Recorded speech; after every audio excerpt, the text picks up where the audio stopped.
So welcome back to another video on the channel. Today we have another episode of the Championship Transfer Rumour Roundup. Once again, we've got a lot to go over. We've had a new manager appointed in the Championship recently. We've had a few new signings go through in the past couple of days, and we've got some mad transfer rumours to discuss in today's video, which I'm excited to get your guys' view on. And so we'll start the video out by talking about Nottingham Forest and their appointment of Martin O'Neill. Will this one be a success? Currently, Nottingham Forest are sat 9th in the table, just 4 points off the playoffs, so they're definitely still in with a shot of making the top 6 at the end of the season. And the connection to Martin O'Neill and Nottingham Forest is obvious. He was a player there in the 1970s, made over 200 appearances for the club. As a manager, he's got a win percentage of over 50%, which is absolutely fantastic, really. Considering he's managed over 900 games of football, that's a very good ratio to have. It's not been confirmed yet, but Roy Keane could also be coming into the club after he was Martin O'Neill's number 2 at Ireland. If anything, I'd like to see Roy Keane come in just for the entertainment value in the Championship. But Nottingham Forest fans, let me know down below, what do you make of the appointment of Martin O'Neill? Will it be a success or not? And will you make it into the top 6? And we have seen some transfers go through in the Championship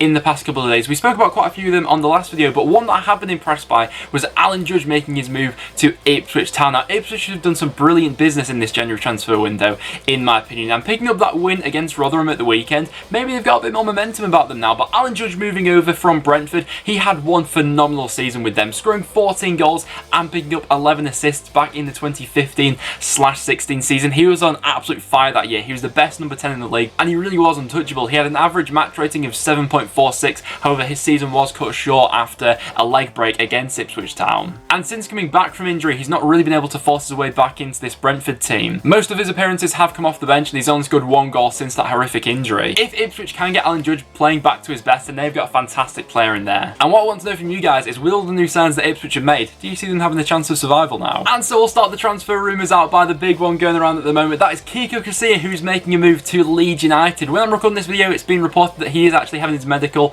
at Leeds today, so anything could be announced throughout the day. This one really caught me off guard, but what a signing this could be for Leeds United. They're doing business with Real Madrid now. They are not messing about. They want to get automatic promotion this season, and I can't see them slowing down. This was a position that Leeds needed to strengthen, in my opinion. While Bailey Peacock-Farrell has done fairly well for a young goalkeeper, his lack of experience at times has cost Leeds United points, and so to bring in the more experienced keeper for the tail end of this season will serve Leeds well, in my opinion. The only worry and doubt over this transfer is a player like Casilla hasn't played much football lately. He's not played a game for Real Madrid so far this season, with Courtois coming into the first team and Keylor Navas being in front of him as well. He's been demoted to Real Madrid's number 3. But since 2015, he's made 25 appearances for Real Madrid, some of those games being in the Champions League as well. He came through the youth academy of Real Madrid, made his move to Espanyol, where he impressed there, making over 100 appearances, and then made his move back to Real Madrid. Currently, the player is 32 years old. I think one of the big things why Bielsa is targeting a player like Casilla is because he is so comfortable with his feet. He's a modern goalkeeper by every sense of the word, really can play out from the back,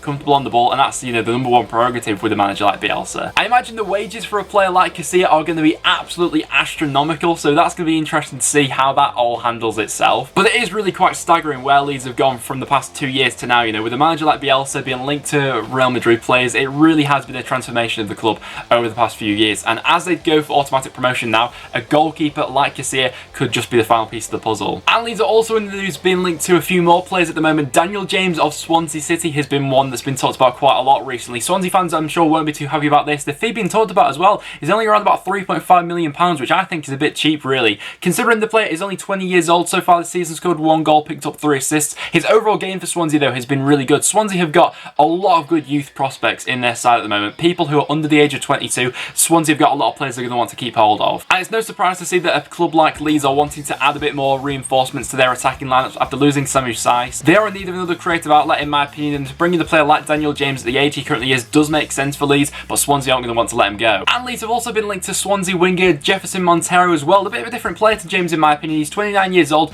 can be a fantastic player though. The only problem with Montero is his injury record. It's been horrendous over the past few years, and he's not made a start for Swansea this season. He's made 11 appearances from the bench so far. He has changed quite a few of the games he's come on for Swansea though. He can be that difference between winning and losing the match. He's got that dynamism out wide, brilliant flair play to bring on, and if it wasn't for his injury record, he could probably even still be a Premier League player at a push, really. So it'd be interesting to see if Leeds do go down this route. There has been talked about possibly this being a loan move, which I'm not sure that would make much sense for Swansea to be loaning him out. Really think they'd rather just sell him, but that one's one to keep your eye on nevertheless. And another winger Leeds have been linked to is Callum O'Dowda of Bristol City, a player who I've always really liked the look of. So far this season, he scored 2 goals and picked up 3 assists. Only 20 years old, still got a lot of potential going forward. An Irish international as as well. I don't always feel as if Callum O'Dowda has completely excelled in this Bristol City side. I think a few occasions Lee Johnson possibly could have got more out of the player, but his past few games in the Championship, he really has been getting back to his best. He scored a goal in the game they had against Stoke City, completely changed the game they had against Norwich, and man of the match performance in that game. What I want to know from you guys is, if you were Leeds United, who do you think would be their best option for a winger to come in? Would it be James, would it be Montero, or would it be O'Dowda? And there's also been some speculation about Zardes currently playing for Columbus Crew in America, being linked to a few Championship clubs, with Leeds, Middlesbrough and Norwich all said to be interested. I'm not sure if I believe much in this one really. He's currently playing for Columbus Crew in the MLS, where he's got a fantastic record, it has to be said. In 36 appearances, he's been able to score 20 goals. And speaking of Callum O'Dowda, another Bristol City player being linked away from the club is Josh Brownhill, with Leicester and Brighton both said to be interested in the midfielder. Just when Bristol City had really turned around their season, they're up to 7th in the Championship. Now all their players have been linked away from the club.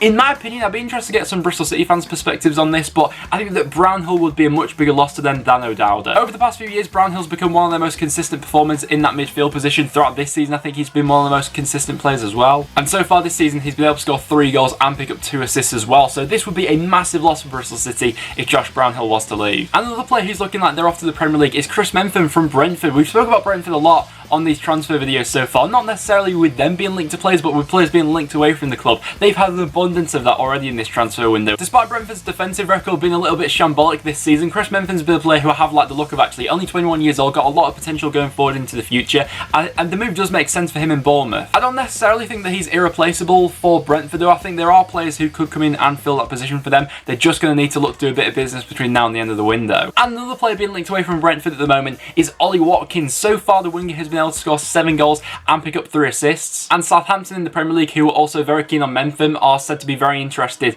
in the winger. Only 23 years old, he's another player who's got a lot of potential going forward into the future. At times this season, I think he's not really been having his best season with Brentford, although he has had some good moments for them. Last season for Brentford, he scored 10 goals and picked up 4 assists. There's been a couple of times where I've seen him play this season where he's dipped below his normal standards, where he's not really had that energy about him and that dynamism going forward. But when you catch Ollie Watkins on a good day, he will be a phenomenal player. I think going forward into the future, I'd be very surprised if he's not a Premier League player at some point in his career. Kyle Scott from Chelsea has been linked to a loan move to Swansea City. This one will make sense. He's not played a lot of football in his career and he is now 21 years old. So far, he's yet to make a first team appearance for Chelsea, and so for them to be learning about the Championship will make sense for both parties. Matthew Connolly from Cardiff is being linked to a move to Hull City at the moment. Hull being on absolute fire in the Championship, this move will make sense in my opinion. He's not played a lot of football for Cardiff so far this season, and a move back to the Championship will make sense. He's got a lot of experience to come in there and will bolster this Hull defence. Jared Bowen is still being linked with a move away from Hull City, with a catalogue of Premier League clubs said to be interested. Tottenham Hotspurs among the biggest of them. Honestly, I would be very surprised if Hull were to let Bowen go at this point in time. It's going to have to take a huge fee for Bowen to go. In the summer, I can see this transfer happening, but in January, I'm not sure really. I think Hull are going to do everything they can. And it's looking like Graham Shinney, the Aberdeen captain, could be on his way to Wigan Athletic with his contract expiring at the end of the season. There's been a lot of Championship clubs interested in the midfielder. Quite a diverse player as well, can either play as a holding midfielder or as a left back, cover where Wigan need players in those positions, so this move would make sense. Wigan are also very interested in Danny Fox. Reportedly, they had a bid rejected from Nottingham Forest for the defender.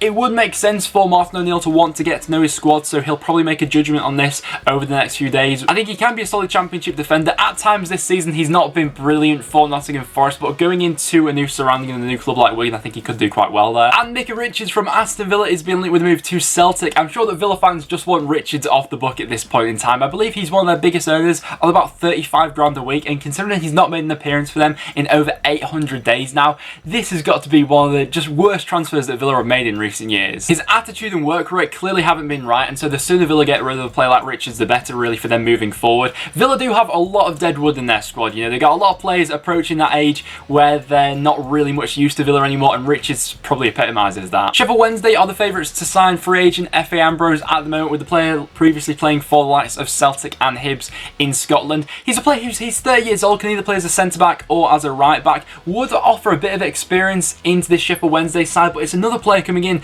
who's, you know, over the age of 30. I'm not sure he's quite the player that Sheffield Wednesday should be looking into at the moment. It's a position that they do need to strengthen, you know, they do need to look into strengthening this back line, but would Ambrose offer much more than they already have at the moment? I'm not so sure. Derby are said to be interested in a loan move for Newcastle goalkeeper Rob Elliott. Preston were also linked to him a couple of weeks ago, but since Preston have gone to make the signing of Connor Ripley, this move would make sense in my opinion. I think Derby are in need of someone to put a bit of pressure on Scott Carlson. Scott Carlson this season really has been a bit of a flop really, considering how good he was at Derby last season. He's been prone to making a few mistakes so far, so I think this would make sense. Bring in another keeper, keep Carson on his toes, and maybe even come in as a number 1. Wolves are said to be interested in a loan move for Stoke right back Moritz BAUER. So far in the Championship, he didn't really get a look in under Gary Rowett at Stoke. He only made 2 starts for Stoke, and like I said, he didn't really get much of a look in. Maybe now though, under Nathan Jones, there'll be a bit of a change in that. You know, he'll look to get more involved in the first team squad. I do think there's a very good player there as well, and it's a testament to see a club like Wolves being interested in the right back. And West Brom are one of the clubs said to be interested in Liverpool youngster Ben Woodburn. He spent the first half of this season out on loan at Sheffield United, but there he didn't really manage to break into the first team, probably due to the system that Sheffield United like to play. They don't really play with wide players, they play with wing backs and 2 up front, so Ben Woodburn never really found a place to slot into that team. But a move to West Brom would make sense in my opinion after they have lost Harvey Barnes. I don't think that a player like Woodburn would necessarily live up to Harvey Barnes with the goals and assists that he comes up with, but Ben Woodburn will be a good option for them in my opinion. And another transfer I could see coming off is Ben Marshall potentially making the move back to Millwall. I'd argue he probably played some of his best football throughout his career with that loan spell at Millwall last season. So far at Norwich, he's not been able to force his way into the first team. He's only made 4 appearances with them so far, and in 16 games for Millwall last season, he was able to score 3 goals and pop up with 5 assists as well. He's a player who would add a bit more creativity to this Millwall side, and another wide player would be welcome. In the last video, we spoke about Sunderland being interested in a move for Will Grigg, the winged athletic striker, and since then it's been revealed that they put a bid in for only 200k. That, in my opinion, is going to be way off the mark. I can't see Wigan for selling for anything near that amount. It'll be interesting to see if they do go back in for a couple more bids, but they're going to need to severely up their price from that. But guys, there you have it. There are some of the transfer rumours which are currently going around the Championship. So if you guys have seen any others that we didn't mention in today's video, make sure to let me know about them in the comments down below. Also, let me know down below, have you been happy with your club's transfer dealings so far? Let me know down below. But apart from that, guys, that will now wrap it up. So thank you very much for watching. If you did go in to enjoy, make sure you leave a like. It is always massively appreciated. As well as that, make sure you subscribe for some regular Championship content. But apart from that, thank you very much, and I'll see you all in the next one.